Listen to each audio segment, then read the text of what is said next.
Y como los pasajes que estamos comentando de San Lucas tienen su correspondencia casi todos en los otros dos sinópticos, pero no la tienen en San Juan,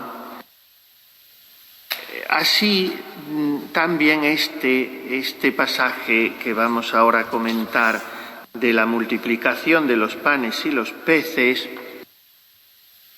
digamos, en el analogatum princeps, el modelo, el principal de los relatos del que los demás toman pie, es el de San Juan. Y los tres sinópticos aportan algún pequeño detalle, pero el principal es el de Juan. Vamos a ver un poco como introducción lo que dice en su Jesús de Nazaret, Benedicto XVI, que dedica una parte a las grandes imágenes del Evangelio de Juan. Y toma 4 imágenes de Juan: el agua, la vid y el vino, el pan y el pastor. A la imagen del pan, que dedica relativamente poco, 10 páginas en este libro, le dedica un comentario, digamos, a el sermón del pan de vida y a la teología eucarística joánica, pero también busca un poco las correspondencias con los otros evangelistas sinópticos. Aquí entraríamos en el tema de que son 2 multiplicaciones de los panes y los peces. En fin, son muchos detalles escriturísticos, un poco más accidentales que lo que es el tema que queremos comentar. Dice el Papa que el tema del pan ya se había abordado al tratar las tentaciones de Jesús. La tentación de convertir las piedras del desierto en pan plantea toda la problemática de la misión del Mesías. Además, en la deformación de esta misión por el demonio aparece ya de forma velada la respuesta positiva de Jesús, que luego se esclarecerá definitivamente con la entrega de su cuerpo como pan para la vida del mundo en la noche anterior a la pasión. También hemos encontrado, nosotros lo trataremos más tarde, la temática del pan en la explicación de la 4ª petición del Padre Nuestro, etc. Al final de la vida pública de Jesús en Galilea, la multiplicación de los panes se convierte por un lado en el signo eminente de la misión mesiánica de Jesús, pero al mismo tiempo en una encrucijada de su actuación. A partir de entonces se convierte claramente en un camino hacia la cruz. Los 3 evangelios sinópticos relatan que dio de comer milagrosamente a 5.000 hombres. Mateo y Marcos narran además que dio de comer a 4.000 personas, en otros lugares de sus respectivos evangelios, indicando así que hubo 2 multiplicaciones. No podemos adentrarnos aquí en el rico contenido teológico de ambos relatos, dice el Papa, y él se limita a comentar la multiplicación de los panes narrada por Juan, del cual tenemos que tomar, como digo, algunos detalles que nos faltan en el Evangelio de San Lucas. Dice Benedicto XVI, el contexto fundamental en que se sitúa todo el capítulo 6 de Juan, el pan de vida, es la comparación entre Moisés y Jesús. Jesús es el Moisés definitivo y más grande, el profeta que Moisés anunció a las puertas de la Tierra Santa. Por eso no es casual que al final de la multiplicación de los panes y antes de que intentaran proclamar rey a Jesús, aparezca la siguiente frase: este sí que es el profeta que tenía que venir al mundo. A partir de aquí empieza el, tomando pie de la imagen del maná, el gran sermón del pan de vida. Bien, ahí lo tienen, como digo, en esas 10 páginas de este libro formidable de Benedicto XVI. Vamos a ver la narración de Lucas después de saltarnos la misión de los 12, son los primeros versículos del capítulo 9, y la perplejidad de Herodes ante Jesús, creyendo que era Juan que había resucitado de entre los muertos o Elías que había aparecido, etc. Y ya en el versículo 10 hasta el 17, o sea, es una narración relativamente breve, asistimos a este milagro imponente. De regreso, los apóstoles refirieron a Jesús todo lo que habían hecho. Hay que saltar a los versículos 1 al 6. Jesús había convocado a los 12 apóstoles, dándoles poder para expulsar demonios, toda clase de demonios, y para curar las enfermedades, y luego los envió a predicar el reino de Dios y a curar a los enfermos, y les dijo: no llevéis bastón, ni alforjas, ni pan, ni dinero, quedaos en la casa en que entréis, sacudid el polvo si no reciben, etc. Versículo 6. Los apóstoles se marcharon y fueron recorriendo las aldeas, anunciando el Evangelio y curando por todas partes. O sea, es un tiempo de trabajo intenso para los apóstoles y es una primera experiencia ministerial, apostólica, con la fuerza que Jesús les ha concedido. Hermoso esto, cómo Jesús les convoca, les confiere poderes sobrenaturales y los lanza a que se suelten un poco. Suelten, decían a don Bosco: pero ¿cómo echa usted a sus salesianos tan jóvenes, los ordena tan jóvenes y los echa enseguida a trabajar? Claro, no tenía gente cuando empezó, eran dos muchachos, don Rúa, don Rinaldi, aquellos salesianos que hoy son santos, beatos. Y decía don Bosco: yo hago con mis hijos como se hace con los patos, se les echa al agua y ellos ya aprenden a nadar porque no les queda otra. Pues esto hizo Jesús con los apóstoles, los echó al agua y ellos vinieron bastante cansados de nadar.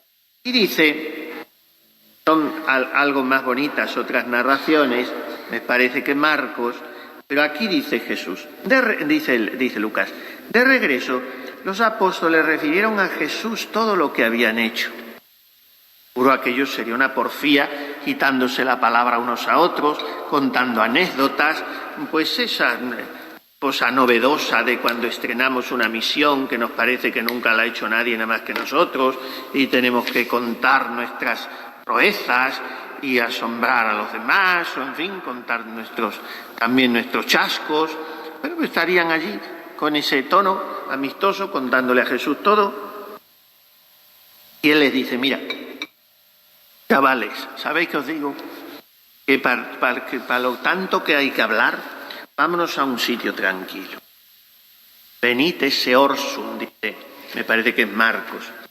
Y aquí no repite Lucas la palabra de Jesús, sencillamente dice: él los tomó consigo, se retiró a un lugar solitario, a una ciudad llamada Betsaida, pero la gente, al enterarse, le siguió. O sea, aquí hay muchos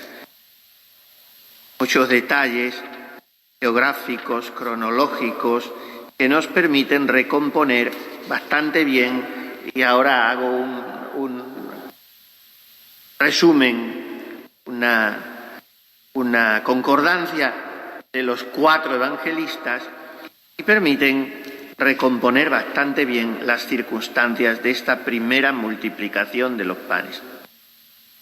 El Señor, estando en la orilla occidental del lago de Genesaret, quiere trasladarse a la orilla oriental para procurar reposo para sus apóstoles, que venían fatigados después de tantos trabajos, de ir por ahí predicando curando enfermos, y busca por eso un lugar desierto. Venid vosotros solos conmigo a un lugar apartado a descansar un poco.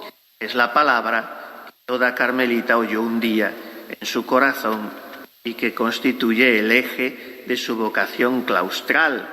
Ven tú sola, sola con él solo, sola conmigo, a un lugar desierto, apartado. Induxi vos in terram Carmeli, ut comederetis fructum eius et optima illius. Os metí, os introduje en la tierra del Carmelo para que comieseis sus frutos y los mejores de ellos. Id a un lugar apartado conmigo. El mejor fruto del Carmelo es Jesús, fruto del seno bendito de la Virgen María, que es la señora del lugar. A descansar un poco. Es lo que hace la carmelita, solo que la carmelita descansa en la cruz, porque como su descanso es el corazón del amado, y ese corazón está abierto en la cruz, ella descansa en la cruz. Pues se retiró a la otra orilla del lago. Algunos también dicen que así, parece un poco forzar las cosas, así Jesús legitima la fuga en la persecución, lo cual es legítimo. Es necesariamente que hay que buscar el martirio, también es lícito huir sin traicionar a Jesucristo, naturalmente. Y de hecho los mártires nuestros, los que pudieron, se pusieron a salvo, claro. Los mártires no, los mártires fueron mártires, pero en fin, todos los demás. Y dice, así legitimaba su huida, la huida, porque de este lado del lago donde estaba, dominaba Herodes Antipas, que se la tenía jurada, el virrey Herodes, y era el que había decapitado a Juan. Y del otro lado dominaba su hermano Filipo. Parece que del otro lado del lago estaba más seguro. Me parece, como digo, forzar un poco las cosas. Pero el hecho es que se van al otro lado del lago y es casi seguro que estamos en plena primavera, porque San Juan da a entender que este suceso tuvo lugar en las proximidades de la Pascua judía, por consiguiente entre la segunda mitad del mes de marzo y la primera mitad del mes de abril, y había mucha hierba verde, dice también el evangelista, lo cual indica la primavera. Y como habían pasado 2 días, dice San Juan, desde aquel en que se hace, en que el Señor ha pronunciado su discurso en la sinagoga de Cafarnaún, mejor dicho, era 2 días antes del discurso de Cafarnaún, y el discurso de Cafarnaún debió de ser en un sábado, que es cuando se iba a la sinagoga, pues este milagro debió de ser un jueves, el día eucarístico, un jueves. Y por ciertas frases algo imprecisas también del Evangelio de Juan, se colige que podría ser como a media tarde. Esto es la composición del lugar y un paisaje deleitoso, primaveral, una llanura abierta junto al lago, en aquel desierto, que no quiere decir un desierto abrasado, sino un lugar donde no hay habitantes. Suben a la barca para pasar a la otra orilla del lago. En aquel tiempo del año es muy pensable que el viento era contrario, en primavera, y entonces tardan remando a remo. El lago de Genesaret es grandecito, se tarda un rato en atravesarlo. Y entonces las gentes, esto es simpático, las gentes que moraban en la ribera occidental del lago pudieron ver la barca que partía, pudieron ver al Señor que viajaba con los suyos, y apenas se dieron cuenta de que el Señor huía, se pusieron en movimiento y comenzaron a buscar la otra orilla del lago, y a pie tardaron lo mismo o menos que el Señor, porque cuando llegaron los de la barca ya estaban allí los que habían ido corriendo y les estropearon el picnic. el día de campo que tenían previsto. Bueno, como digo, es muy legítimo pensar que era muy en las proximidades de la Pascua, es además un discurso pascual, y que entonces la Pascua ponía en movimiento a toda Palestina y también a los judíos dispersos de todo el imperio.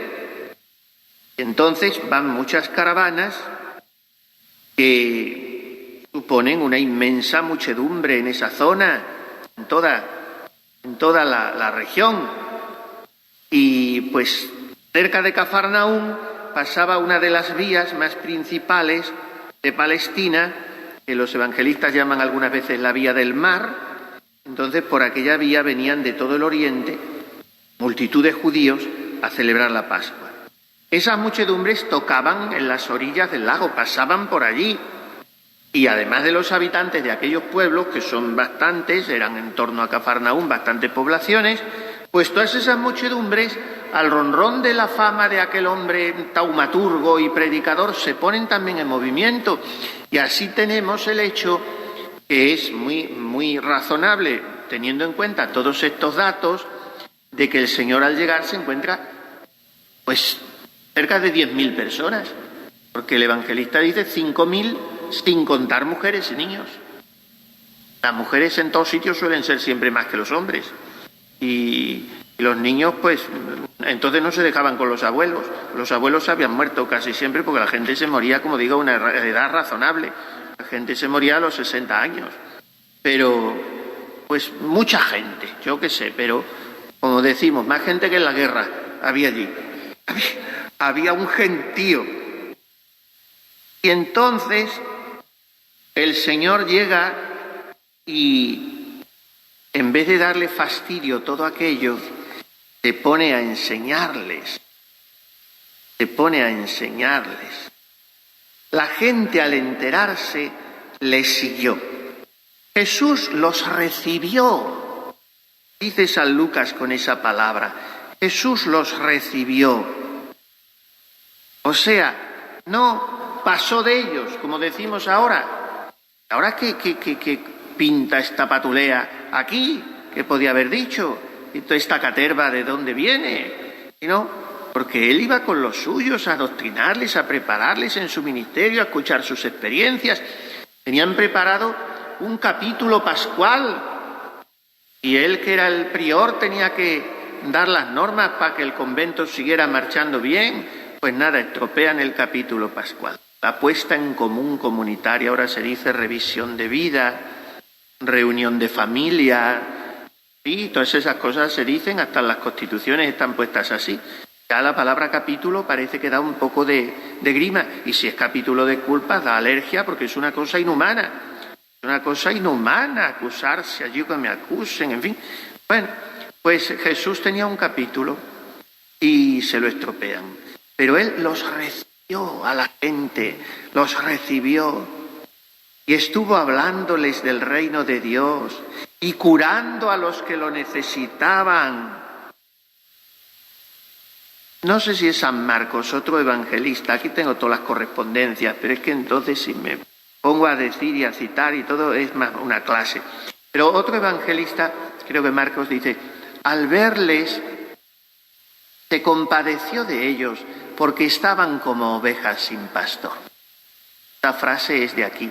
Pero no es se compadeció, tampoco es se conmovió, ni se enterneció, ni cualquier otra traducción, sino estas reverencias que ya están duchísimas en la koiné, que es el griego de los evangelistas, saben perfectamente que el verbo es splagnicestai, o sea, que se le removieron las entrañas.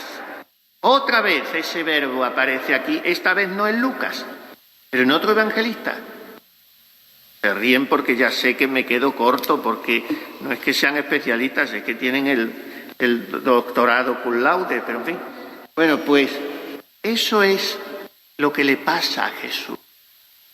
Se le derrite el corazón de pena, de ternura, de compasión en el sentido de padecer con ellos, porque están como ovejas sin pastor. Y se pone a a predicarles y a curarles. Imaginémonos 10.000 gentes allí, las colas, y claro, se pasó el día entero,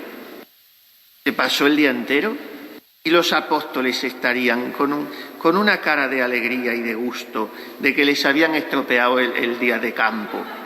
Y uno le decía al otro, pero bueno, ¿y cuándo va a despedir a todas estas pejigueras? ¿Y cuándo piensa poner fin a esto? ¿Y nosotros qué hacemos?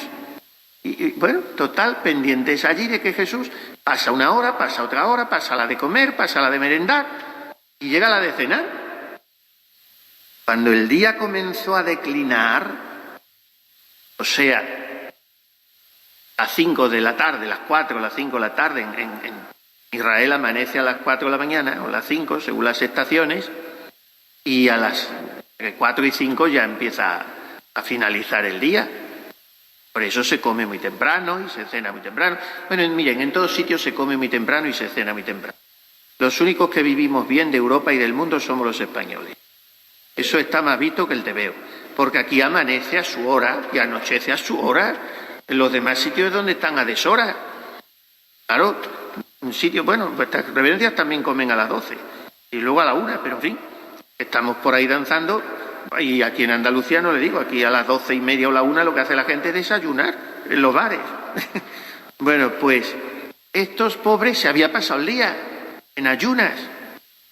Y entonces ya los discípulos no podían aguantar más y decían, pero que nos estropean también la noche con el cansancio que llevamos nosotros acumulado y este no las despide. Y ya se le acerca uno, despide a la gente para que se vaya a las aldeas y caseríos del contorno a buscar albergue y comida, porque aquí estamos en despoblado. ¿Qué vamos a hacer? No hay donde comer, no hay donde dormir. Jesucristo no tenía cuenta con nada de eso. Sus entrañas estaban conmovidas de ternura y de misericordia al ver a aquel pueblo de buen corazón, de buen deseo, pero extraviado principalmente por causa de los malos pastores, aquellos que debían guiarlos hacia el reino de Dios y más bien les enseñaban con su ejemplo el camino de la perdición, de las concupiscencias humanas, del materialismo, de las envidias. Y Jesús estaba conmovido. Por eso estuvo haciendo milagros todo el día, para sanar a los enfermos, curando a los que lo necesitaban. No se dice de qué, de cualquier cosa, también espiritual. Y llega la noche y no ha tomado alimento nadie. Miren, cuando el fervor se apodera del alma, se olvida todo lo material. Se olvida lo que hay que comer, lo que hay que descansar, lo que hay que hacer. Se olvida todo lo que no sea Jesús. Jesu dulcis memoria, tan severa, cordis gaudia. Jesús, dulce memoria, que das al corazón la verdadera alegría. Eso es, lo único que reina en el alma es Él, y todo lo demás se olvida, se pasa por alto. Nil canitur suavius, nil auditur jucundius, nil cogitatur dulcius, quam Jesus Dei Filius. No se puede pensar nada más amable ni cantar nada más suave que Jesús, el dulcísimo Jesús. Y Él también se olvida de todo. Bien el corazón de Jesús, engolfado en esa obra de la redención, presa de sus ansias redentoras, interesado solo en nuestra salvación, también se olvida de todo.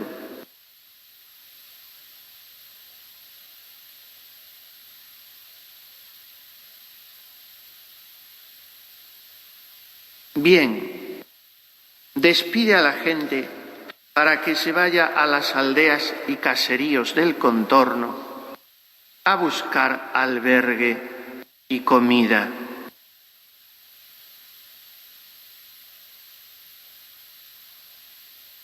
Porque aquí estamos en un lugar desierto. Y les dijo, dadles vosotros de comer.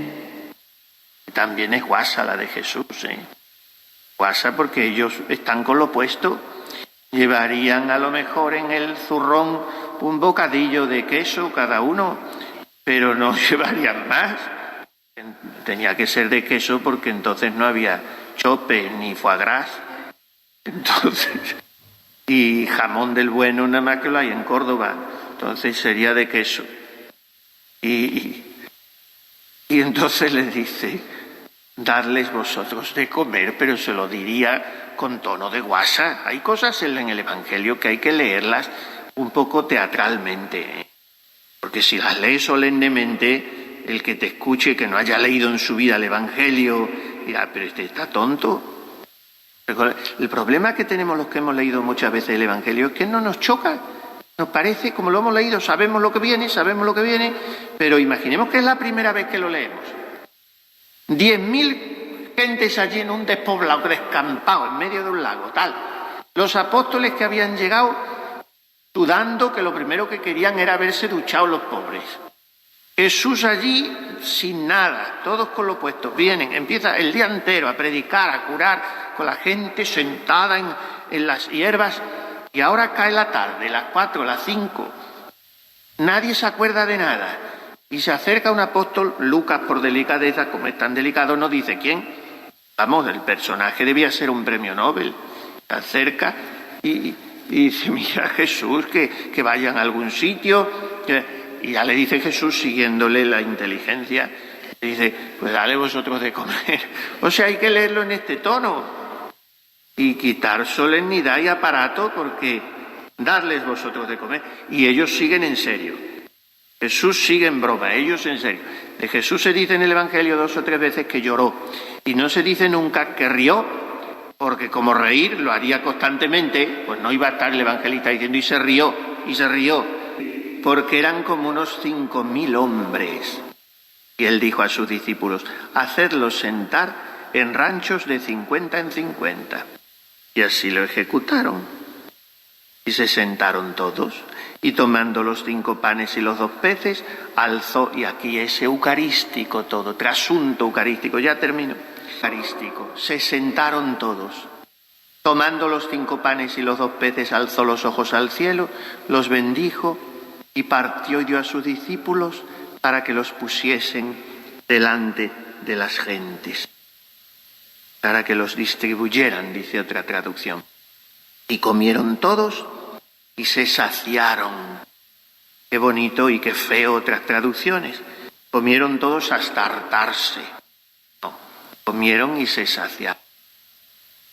Y recogieron lo que les sobró, 12 cestos de pedazos. En este gesto de la multiplicación, Jesús revela su condición de ser el que aporta la salvación definitiva a los hombres de todos los pueblos y de todos los tiempos. Esa salvación, el Antiguo Testamento la describe como un banquete abundante, y los salmos, ¿no?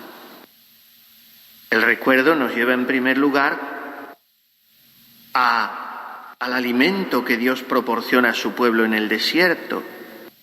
Éxodo, el Deuteronomio, los salmos, diste pan del cielo que contiene en sí todo deleite. Y sobre todo los textos de Isaías que nos hablan de los tiempos mesiánicos con el símbolo de un gran banquete. Pero además se refleja sobre todo aquí la Eucaristía, celebrada ya por la Iglesia primitiva. Pronunció la bendición, partió el pan. Nos lleva a los textos eucarísticos del Evangelio, como si este milagro fuese una prefiguración de lo que iba a suceder en la vida de la Iglesia. El Señor preside su banquete con nosotros.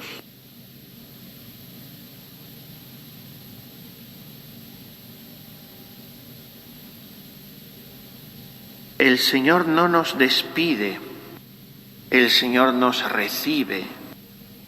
Despídelos, le dicen los apóstoles. despídelos. Y dice San Cirilo: admiremos la inmensa mansedumbre de aquel a quien se ruega. No sólo da lo que piden sus discípulos, sino que añade a los que lo siguen los dones de su generosa mano, mandando: dadles vosotros de comer. Pero lo que se mandaba a los discípulos era un imposible, porque no tenían más que 5 panes y 2 peces. Sigue diciendo San Cirilo, y San Agustín dice: en estas palabras recopiló San Lucas la contestación de San Felipe, que dijo: 200 denarios de pan no basta para que cada uno tome un poco. Y la respuesta de San Andrés, que dijo: he aquí un niño. Lo del niño es importante en Juan. He aquí un niño que tiene 5 panes de cebada y 2 peces. Es lo que dice Lucas: 5 panes y 2 peces. A no ser que vayamos y compremos. Parece que se refiere a la respuesta de San Felipe. Y dice San Agustín: pero Lucas cayó lo de los 200 denarios. Aunque esto puede entenderse también en la respuesta de San Andrés. A menos que nosotros vayamos y compremos víveres para toda esta turba.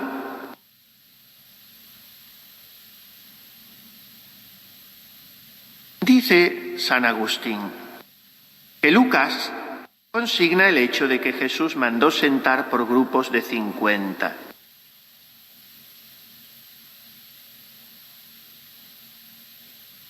Bien, es que son, no puedo, sería muy largo, descienden a detalles muy interesantes, pero en fin, todos ponen de relieve el gesto sacerdotal de Jesús, todos los padres y autores.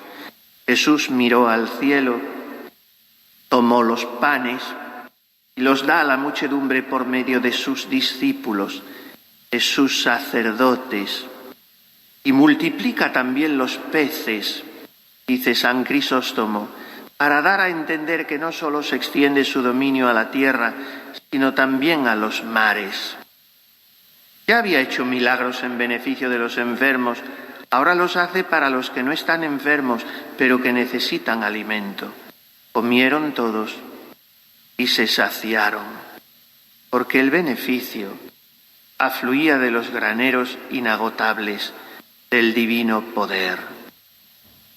El pueblo se sacia de Jesús, se sacia por Jesús y se sacia con Jesús. Y sobra para repartir todavía al prójimo. Bien, esto es una meditación eucarística de la que hemos dado solo una pista de lanzamiento, porque sería muy interesante, como digo, hacer una larga, despaciosa reflexión, meditación, con la concordancia de los 4 evangelistas. Pongamos de relieve una vez más la misericordia inagotable del corazón de Jesús, que nunca despide, que siempre recibe, que nunca rechaza, que siempre acoge, que nunca se cansa, que siempre espera, que nunca se impacienta, que siempre sana y enseña con la paciencia del amor, y que siempre nos da de comer cuando nosotros no tenemos ni qué comer, ni dónde recostarnos, ni qué albergue nos cubra. Él es nuestro albergue, Él es nuestra comida. Y Él, cada día para nosotros, cada mañana, toma los panes, los transustancia por las manos del sacerdote, que le presta también su voz, en su cuerpo, y transustancia el vino en su sangre, y hace que quedemos saciados con un pan de 1000 sabores que sabe a gusto de todos. Como dice la antífona del Magnificat de las primeras vísperas del Corpus Christi: qué bueno es, Señor, tu Espíritu, para demostrar a tus hijos tu ternura, les has dado un pan delicioso bajado del cielo, que colma de bienes a los hambrientos y deja vacíos a los ricos hastíos. Pidamos a la Virgen de estar nosotros siempre hambrientos de Jesús, para experimentar la misericordia de ese Jesús al cual se le conmueven las entrañas ante nosotros que somos sin él como ovejas sin pastor.